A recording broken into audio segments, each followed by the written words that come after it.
Recording that up. Okay, and so this right here is actually going to be bridging, but with hydride ligands. And so at first this seems a little counterintuitive because they would normally be a sort of sigma connection, right? These don't have a p orbital side-to-side overlap, you'd think. But you got to remember that when we're looking at an s orbital, the s orbital is a sphere, isn't it? Okay? And so you can actually have a side-to-side overlap on the other one. And so the hydrides can indeed form bridges here. Just like as with like an isocarbonyl. This is actually never going to be perfectly linear here because it always has to be a little off so that these don't overlap. And so you're always going to get something with a bit of an angle here. It's very, very similar to what you would see, for example, a boron-hydrogen-boron bond, as you might have remembered your diboranes back in organic chemistry. Okay, that'd actually be a very similar structure to these. Right? In fact, it's almost exactly the same. Now, what you would see is that the MH stretches are going to occur at 1600 to 2250. It's going to depend on the metal here.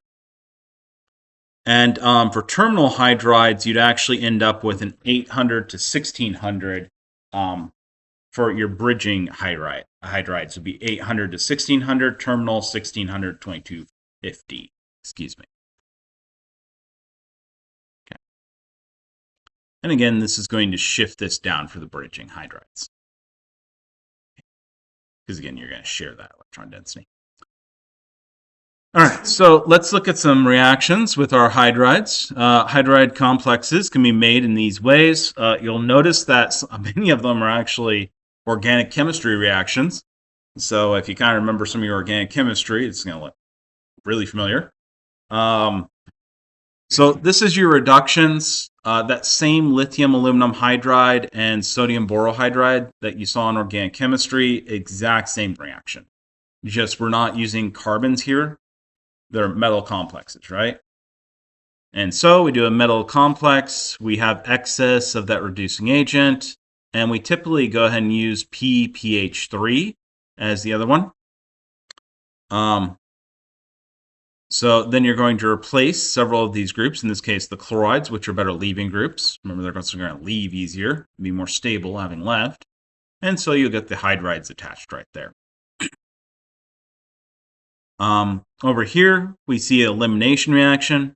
And so this is going to be a, again, very, very similar to organic chemistry, where we are doing eliminations there. And so what we're going to be doing is we're going to be replacing this CH2, CH3 here. We're going to be putting that into the side here as that double bond. And then we're going to replace it with the hydride here. Okay. And partially this is going to be happening because remember, this is going to be attaching to this anion, right? This carbanion. And so it's actually more stable for these reactions for them to be a double bond and a hydride in many cases. And so you actually have this metal that was stabilizing the carbanion. That carbanion electron density is going to be flowing into this orbital over here that aligns with it, this carbon-hydrogen orbital. And then if it flows too much, it's going to give you a double bond. Then the hydride is going to come off. Okay? So it's actually kind of like a catalyzed elimination reaction, isn't it? Isn't that what it looks like? The catalysis, metal catalyzed hydration. Yeah. The opposite of the hydrogenation, right? Yeah. Very, very similar, actually. So it's kind of amusing because a lot of these reactions are so similar to organic chemistry. And especially if you start looking at the metal catalyzed ones. This is going to be your deinsertion reaction. And so what we're going to have here is we have the metal that's actually bonding over here to this carboxylic acid, essentially. So this would be like a formic acid, but we don't have the hydrogen here. Okay? And what's going to end up happening is we'll actually get insertion where, again, those same electron density that's less stable here is going to move up into this bond and make a double bond with the carbonyl, right? And that's going to give us CO2. And then the hydride is going to shift onto the metal. Isn't that kind of cool?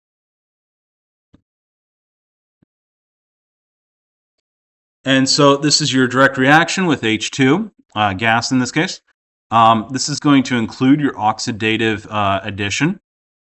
And so what we're going to have here is we're going to have these groups around it. And this hydrogen here is going to come across. It's going to attach first with the electron density on one hydrogen. And then it's going to move the other electron density into the other position. Okay. And so you actually end up with two hydrides right here.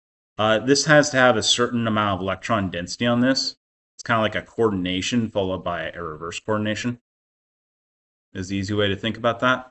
You know, those sort of cyclic coordinations we did in organic chemistry, where you did one side coordinated, and then the other side's not positive, so it coordinates the electrons on. Yeah. It's very similar to organic chemistry, isn't it? Just weird groups. These are going to be your phosphine ligands. So the phosphines are going to be among the most prevalent ligands that you're going to find in organometallic chemistry. They're going to be very similar to the carbonyls, so you're going to have like PR3 ligands and related groups like the POR3. You'll notice that that's actually quite similar to like your phosphates, lacking one of the phosphate groups. You can also have the lower on the periodic table groups, of course. So things like ASR3, SBR3, SR2 can also work. They're going to be good sigma donors and good pi acceptors. Your sp3 hybridized orbital on your phosphine coordinates to the empty orbital on the metal. This is actually going to be your sigma donor. And that's what you're looking at right there. So you'll notice that the d orbital on your metal can actually pi back bond to the phosphine then. And that's where that acceptor comes from, the pi acceptor, that they're good pi acceptors. And this is going to happen with a low-lying d orbital on the phosphorus atom, and that's why these are all third period and below, because they all have empty d orbitals that can do these things. So this is again going to have that pi back bonding. It's going to occur to the molecular orbital that consists of a mixture of low-lying d orbitals and a sigma molecular orbital. That sigma molecular orbital is going to actually predominate on the phosphine because it's going to be closer in energy. And that's actually where we were seeing this stuff right here. See if the line's coming across. Okay, and that's that pi back bonding. All right, so this is actually that group we had just been looking at, PPH3 as an example of this, though you can have other examples, obviously. So for example, PH3, PF3, these would all be phosphines. So this is Tolman's cone angle for phosphine ligands. And so when you do these, you're going to have these 3 R groups. But remember, the metals are quite large, and they're going to have other ligands around them. And so what's going to end up happening is the phosphines are going to make that tetrahedral portion of the cone, and then you'll have the bond to the metal, right? And so it ends up being a cone off the metal, doesn't it? Can everybody see it okay? Is that making sense to everybody? Kind of like the tetrahedral stand, but you can look at it as a cone, can't you? Okay, and so these are going to be your angles right here. These bonds have to be fairly long. Keep in mind that average carbon-carbon bond would be like 1.5, 150 picometers. This is 228 picometers because it's attached to a metal, right? And phosphorus. The angles then are going to be like such. What you're going to see about these angles, anybody see a pattern here?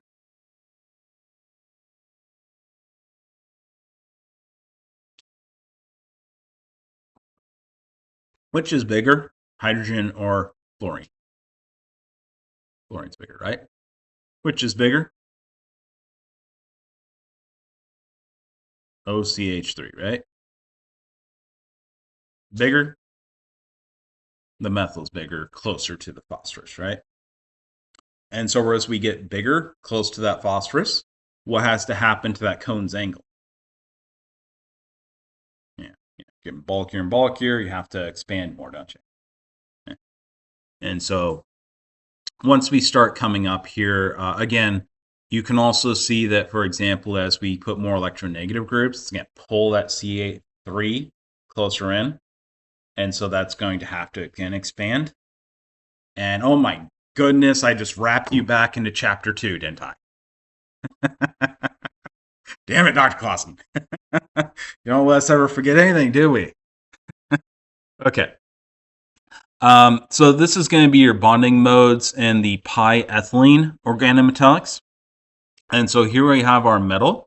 This is our overlap with the pi bond here. Now remember that whenever we have a pi orbital, right, we have the bonding pi orbital. That's this direct, the indirect, where it's actually overlapping, no nodes, right? Or one node really right here. But no nodes this direction. We also then have the anti-bonding orbital, right? The higher energy one. And that's going to be because we put in 2 atomic orbitals to get 2 molecular orbitals, right?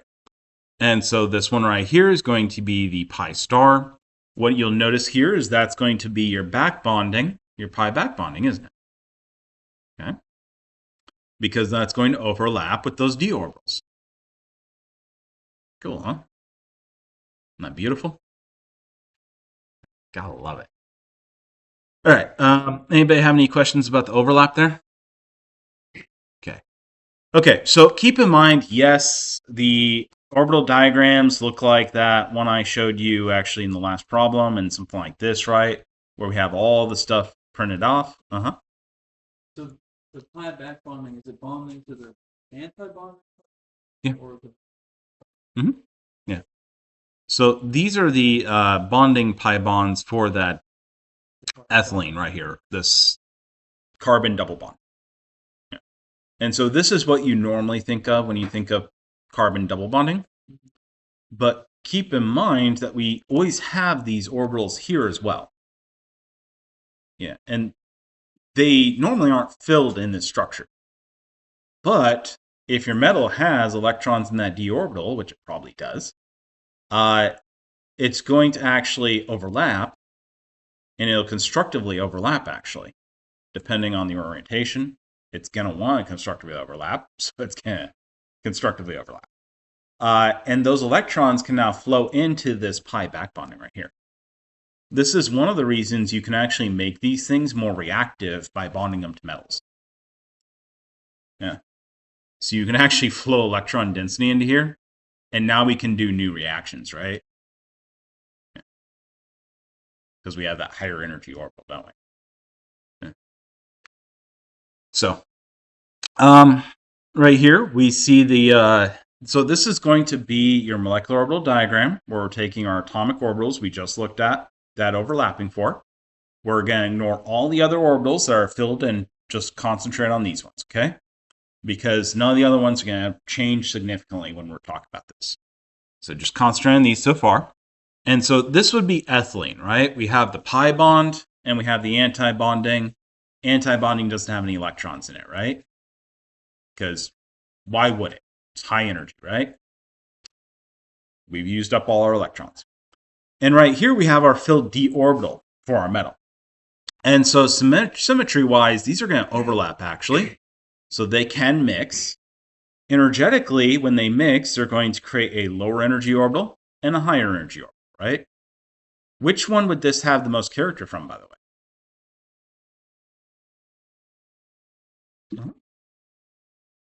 That's going to be mostly metal D character, right? And this one's going to be mostly pi anti character. up here. Okay? And so we only had 2 electrons there, right? So they're going to go into the lower energy orbital right here. And that's going to give us that pi back bonding. Okay? Right there. And that will stabilize that overall structure, won't it? Because this energy went down a little bit. It's not a huge amount, so it's not going to be that much more stable, but it'll be more stable a little bit. Mm-hmm.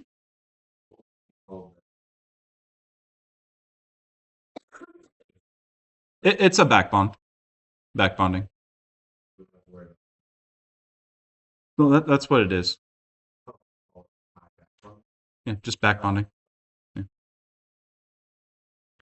Yeah. It's still a pi bond of some sort. Pi back bonding in this case. Unless you specifically need to talk about the fact that it's an anti-bonding orbital mixing in to do this, in which case you would go the d pi star back bonding pi back bonding. Okay, does that make sense? Yeah. In which case you could denote then that these are more often than not, though, you would have to put more words in to really communicate. And so you'd be better off giving a diagram or communicating it like this or some sort of visual. Unless you guys are like doing research together and you're specifically looking at these things. In which case you could actually just do D pi star and that's it. MO, bond, whatever. And you guys can actually make a shortcut. And you define those shorts in your beginning of your paper, by the way, if you're ever publishing on this or do a presentation. Okay. Did I complete this? I don't even remember. Is there anything anybody doesn't understand from this right here? Okay. Okay. We got our pi back bonding interaction. There we go. Looking good. Let's try it out a little bit. So let's use the molecular MOT, molecular orbital theory, to predict whether the bound ethylene ligand in this structure will lie completely in the equatorial plane, which would be this example right here, or it would be parallel to the axial plane, which is this one right here. Can everybody see those okay? Up and down. Okay, so what you're going to need to do is you're going to need to draw out a molecular orbital diagram, right? You know, orbitals here for the atoms, down, up, molecular orbitals. It's going to be very, very important that you label these things X, Y, Y, etc., right? Because we very specifically want to understand the orientation, don't we? Okay? Okay. You don't need to do the whole diagram, by the way. We really only care about the one that's going to overlap here, right?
Now, there's actually several ways you could actually get the answer to this. But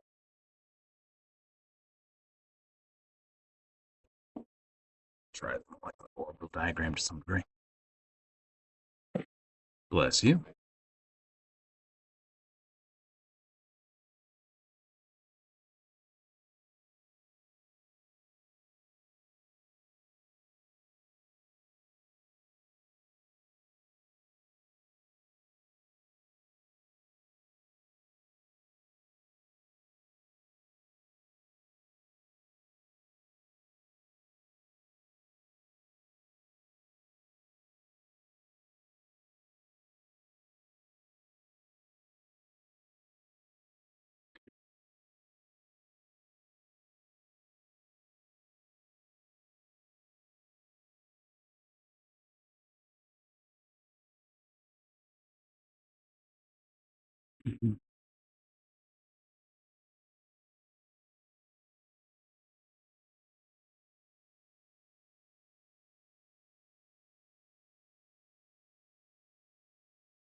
Give you a minute or two more.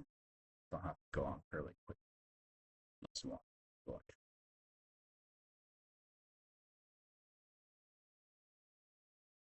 I'm sorry. I know that that's not fully draw everything out. But at least you've got a good start.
Folks, let's go ahead and start moving forward.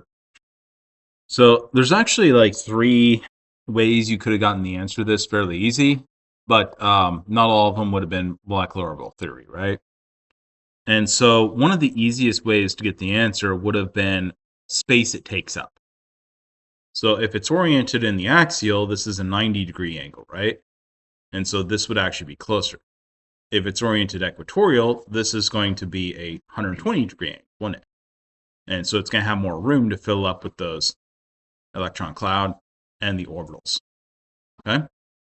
That doesn't give you a great answer, though, honestly. It's the simplest way you could have looked at this. Okay? A more complex way to look at this and a better understanding of it would be where, okay, so remember, these are both going to be the pi bonding orbital overlap. Okay? And so we get the pi bonding overlap here. We get the pi bonding overlap same place, but, turned. Okay? All right. And so what that's going to do is we're also going to have those anti-bonding orbitals that would create our back bonding, right? And so if we turn it this way, those anti-bonding orbitals are going to overlap with the axials, aren't they? And that already has the electrons contained between 2 things, doesn't it? So those are not going to overlap in a way that's going to help stabilize our structure. Okay? We're not going to be able to take those electrons and use them to back bond. Now, if we have it in this orientation, on the other hand, what you can get is those anti-bonding orbitals are now going to overlap with d orbitals that are not currently being used in the bond. Okay? And those d orbitals would be in this portions, right? See that okay? And if you used your molecular orbital theory diagram, what we have here is the iron complex with just considering the overall iron complex, okay? Okay, with whatever, doesn't matter anything. This right here would be this one where it is sideways. Are we okay with that so far? And then this combination is going to be where it's vertical. And we're going to look at the difference between these. And so what we can see here is that this pi is in the correct plane and orientation to overlap with our XY plane, right? And it's close enough in energy that it can combine with those, and we can actually cause pi back bonding, can't we? Okay. On the other hand, if we have it in the other orientation, it's going to be trying to suck up electrons from this low energy orbital here. And so it's not going to be able to contribute a lower energy orbital to that. Okay? Because that was your direct overlap with these ones up here, wasn't it? And see, that would end up being your Z. You'd have a Z in here, XZ, rather than the XY. Everybody say okay?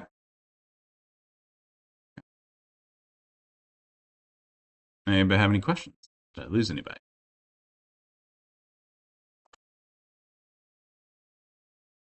So this doesn't actually allow you to overlap with any free d orbitals that would have electrons in them that aren't contained with a bond.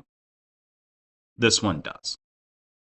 This one has pi back bonding to stabilize it, whereas this one does not. Hmm?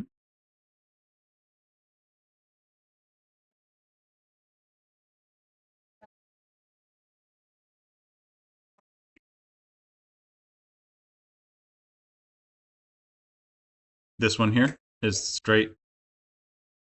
This one's diagonal.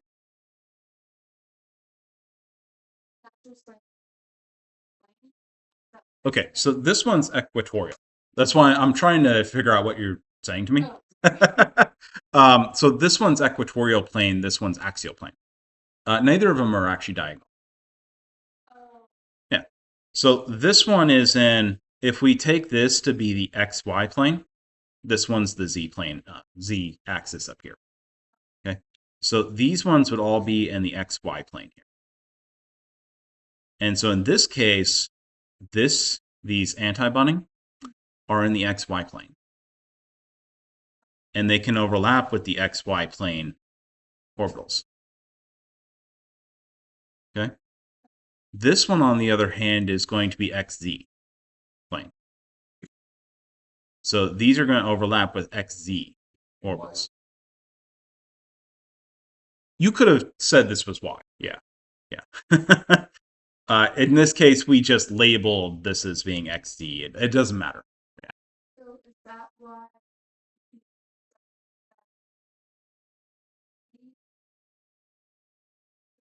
Mhm.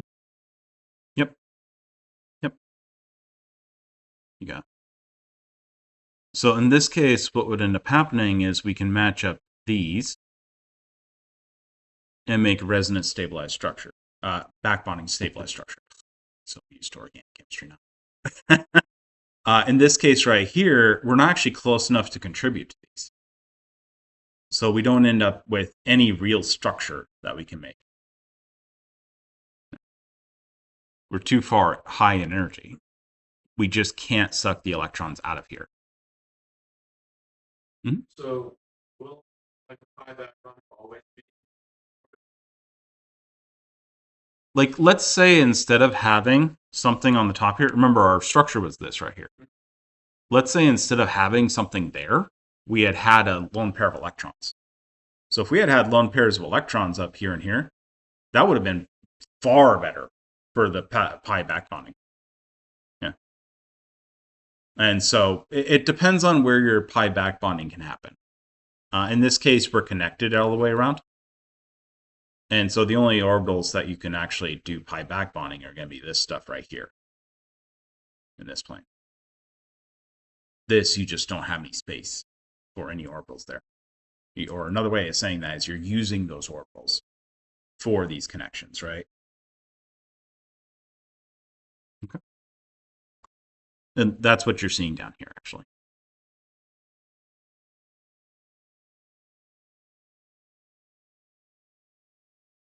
All right. Anybody have any questions?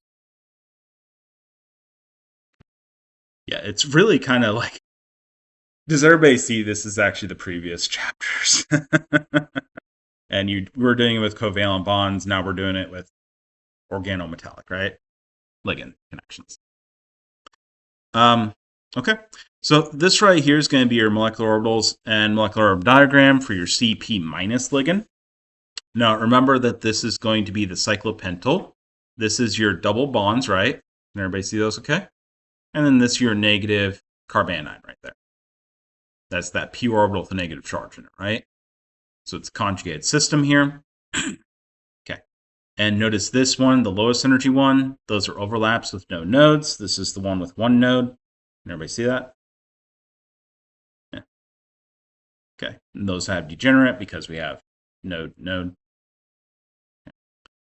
And then this one is the one with the two nodes. Okay. I know. For the people that haven't had organic chemistry for a bit, do you guys remember this to some degree or no? Okay. So this is like a benzene ring, right? Okay. So these are all conjugated and the electrons completely flow around them.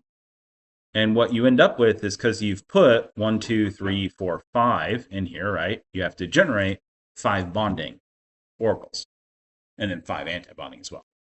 But the bonding ones are the only ones we really care about.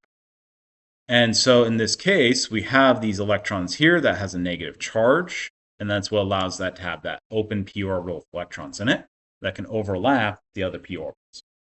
Okay? And this is going to be the lowest energy bonding one right here. That's actually its symmetry right there. Remember our IRRs? That's that. And this one right here, as we go up in energy, what we're going to see is we're going to have nodes that come about because we're going to have destructive interferences. So lowest energy, no nodes, one node, two nodes. And then the next ones up, which are not filled, are 3, 4, etc. Yeah. By convention, you typically only do one more, which is your lowest unoccupied, right? Luma.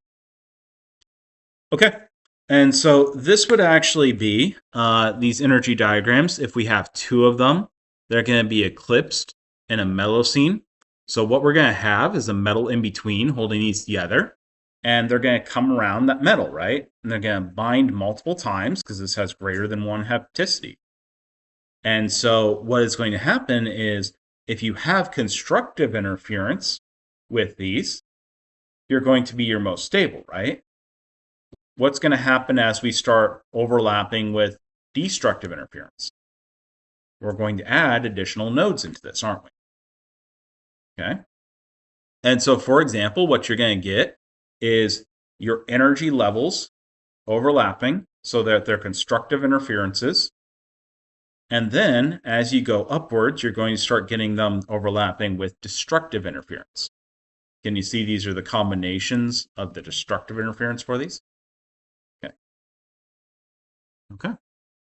And it's that same thing. As you go up in number of nodes, you're going to be higher energy. Okay. Does anybody have any questions about this so far? Okay. And this is actually one of the reasons you can make these metallocene where it does both sides with these. It's kind of a cool structure, right? A little sandwich. All right. That's what we're making. So these are the eclipse metallocene in terms of their molecular orbital diagram. This is with the metal included. In this case, this metal has no electrons in the actual metal so far. We haven't filled that in at all.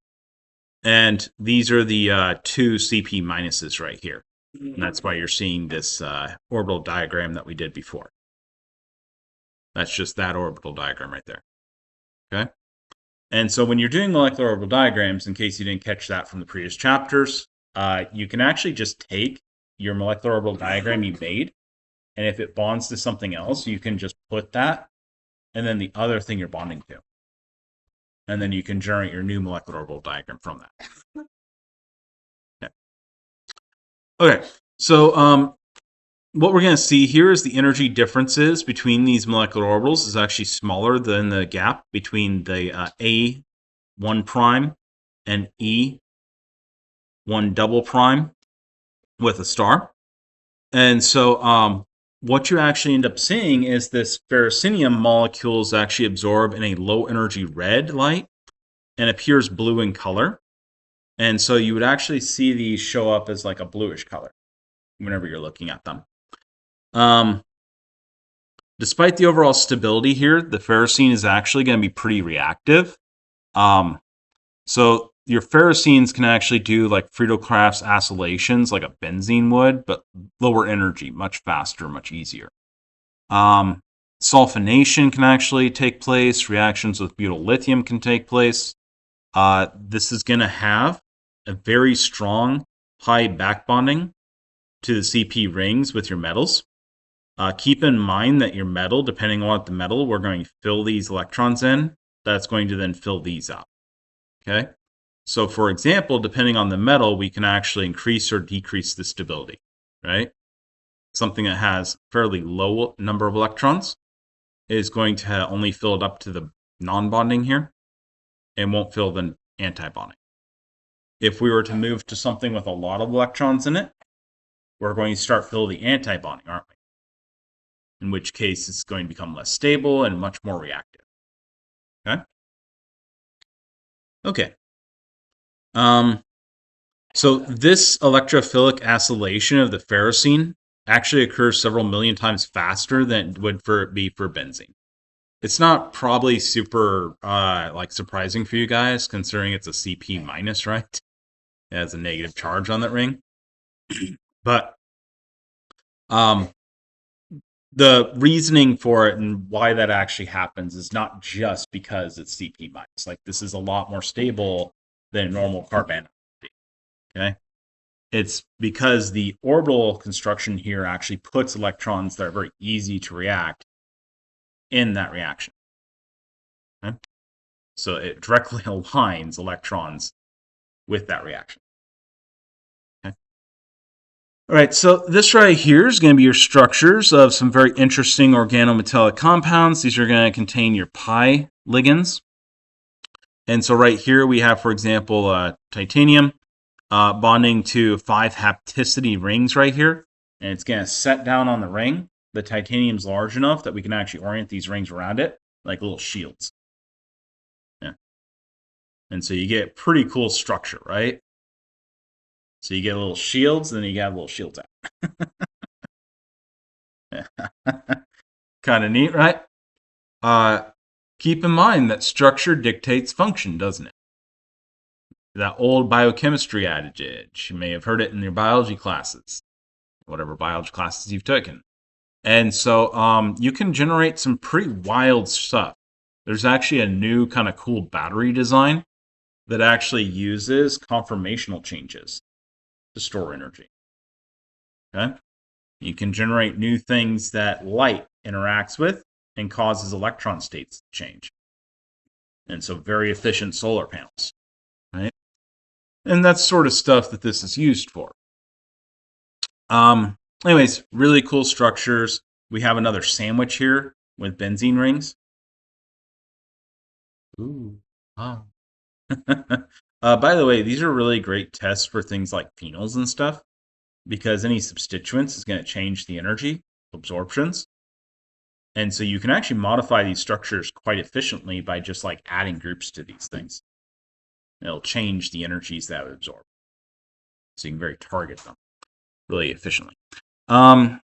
This is going to be your sigma and pi back bonding modes in a carbene. Does anybody remember carbenes at all?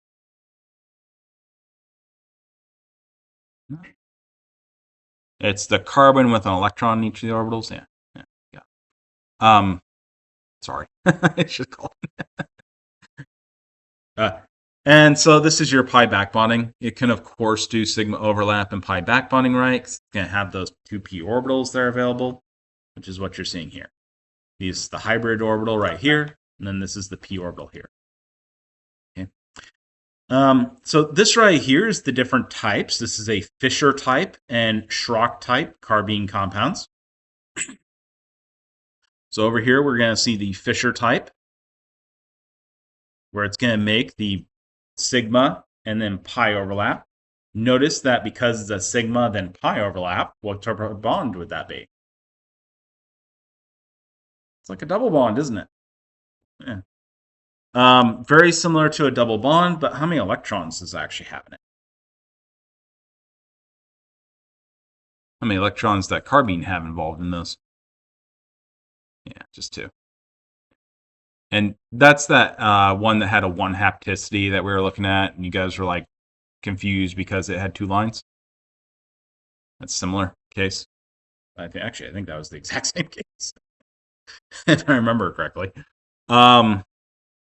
And so right here, this is Fischer type. This is the Schrock type carbenes. This is going to have the CH3 and OCH3 right here. And this one's going to have a hydrogen off the side and a very methylated lot of carbon chains to provide the electron density to help that out. This is the agnostic interaction on your metal carbenes. And so here we have the hydrogen. Notice that would be like your Schrock type, right? That's a nucleophilic interaction. The Fischer type is going to be an electrophilic type interaction. Okay. Again, nucleophilic, meaning negative charge, right? And so what do you see here? We have things that can provide negative charge to it. We have a hydrogen that's not going to pull electrons that hard, right? So nucleophilic, Schrock type. Electrophilic, we have the O right there, right? The carbon to pull electron density. And so that's going to be your electrophilic. So this one is the hydrogen here. What you're going to see is that we have an open orbital here, and then it's going to overlap with the carbon-hydrogen bond. And whenever we were electron deficient, what did you always see back in the old organic days? Well, when you had these overlaps, they could contribute electron density, right? And so that was the reason why, like if you had tertiary carbocation, it could contribute electron density into that, right? Same sort of thing. Okay. This is going to be the Fischer type and Schrock type carbines. And so right here, we're going to have essentially what is very similar to a triple bond in a carbon-carbon setup, but with a metal, right? And so you're going to have, again, your direct overlap, and then you'll have your 2 pi back bonding. And the big difference here is, again, whether you're going to be electron rich or electron poor, right? Now, frankly speaking, I personally kind of wish they had just like M electrophilic, M nucleophilic. Just I hate it when they freaking use names. I hate it. I wish we would just go back through, cut all the fucking names out of all sciences. Like units, fine, whatever. But if it's complex unit, just use the damn broken down unit. And just back through and cut everything that doesn't need to be. Because I think we're getting really bloated, actually. It's a lot of material that people have to memorize. And it's not useful. Anyways, Fischer type, Schrock type. Fischer, electrophilic, right? Schrock, nucleophilic. Okay. And so, nucleophilic because of the negative charges around, right? Okay. Electrophilic because all the oxygens that can pull electron density and the relative lack of electron density provided. Okay. And so this is another good example of an organic metallic compound. Here we have a WC, single, double, and triple bonds in the same molecule. So here we have our single, double, and triple all in the same one. Got them all. Imagine if I had started with that one. I could have saved myself some time and confused the hell out of you. All right. Yes, and you can get them all. Like Pokemon. Okay? It's a great thing about metals, right? They have lots of space, lots of orbitals, do some really crazy stuff. So the carbene and the carbine, do they both contribute the, was it N1 or is it one So electron? yes, if I remember correctly, these are single hapticity. I'd actually have to look up the carbines. Okay. They're not exactly something that you run into often. If you look back at that table I gave you, they'll have them listed though. Okay. Like they will be in that table. Yeah. If I remember correctly, they're all ones. And it's because they don't have more than one connecting spot. So they can only connect in one spot. Yeah. So with metals, because of the directionality of the orbitals, you end up connecting in one spot. If you need to connect in another spot, you actually have to come all the way around and connect. Remember, they're quite large. Yeah. Whereas with like a carbon, they're fairly small compared to these metals, right? And so getting a pi bond above and below is a lot easier. Does that make sense?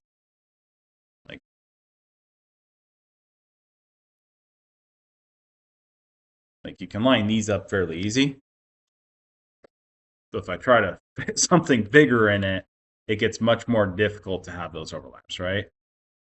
Because I squeeze them out.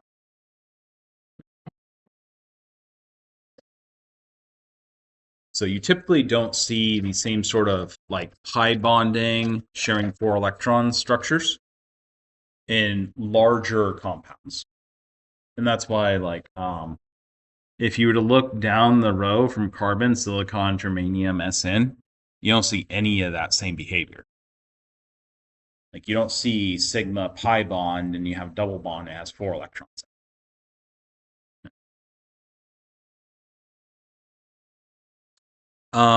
So these are actually carbido compounds right here. And so what you have here is you actually have irons with CO on them, carbon monoxide.